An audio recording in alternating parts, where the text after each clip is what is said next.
எல்லாருக்கும் வணக்கம். Welcome back to Bangalore Samayal and special.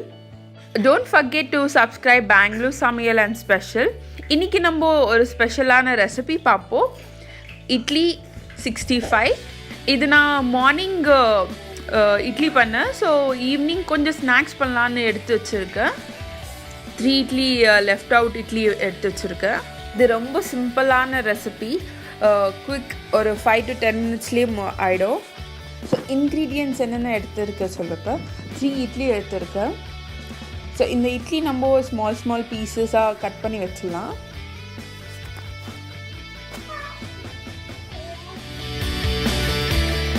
இதுக்கு எந்த அளவு வேணுமோ அந்த அளவுக்கு க்ளீனாக கட் பண்ணி வச்சுருக்கேன்.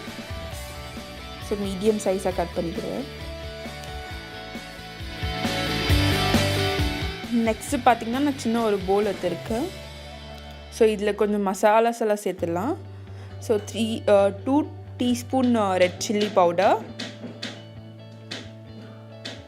அப்புறம் கொஞ்சம் கரம் மசாலா, டேஸ்ட்டுக்கு ஏற்ற மாதிரி சால்ட். ஸோ கொஞ்சம் தண்ணி ஊற்றி நல்லா மிக்ஸ் பண்ணிடலாம். ஸோ ரொம்ப திக்காக வேண்டாம், கொஞ்சம் வாட்டர் மாதிரியே இருக்கட்டும். ஸோ அப்போ தான் இட்லி உள்ளெல்லாம் மசாலா போகும். நல்லா மிக்ஸ் பண்ணிடலாம்.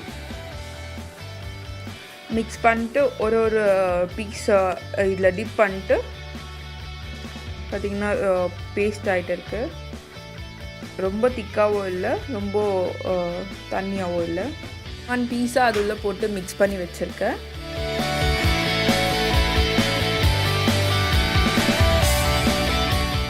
நெக்ஸ்ட்டு பார்த்திங்கன்னா ஒரு பேன் எடுத்துருக்கேன். பேனில் கொஞ்சம் எண்ணெய் ஊற்றிக்கலாம். ஸோ தேவையான அளவு எண்ணெய் எடுத்துருக்கேன். ஸோ இதில் இப்போது பொரிச்சிடலாம்.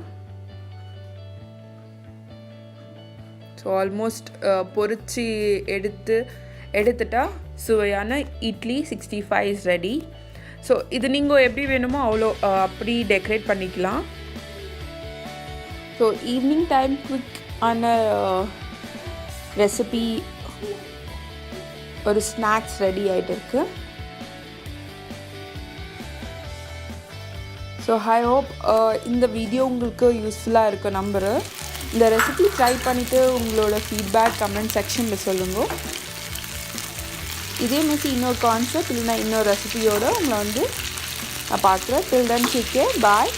So don't forget to subscribe Bangalore Samayal and Special. Thank you for watching this video.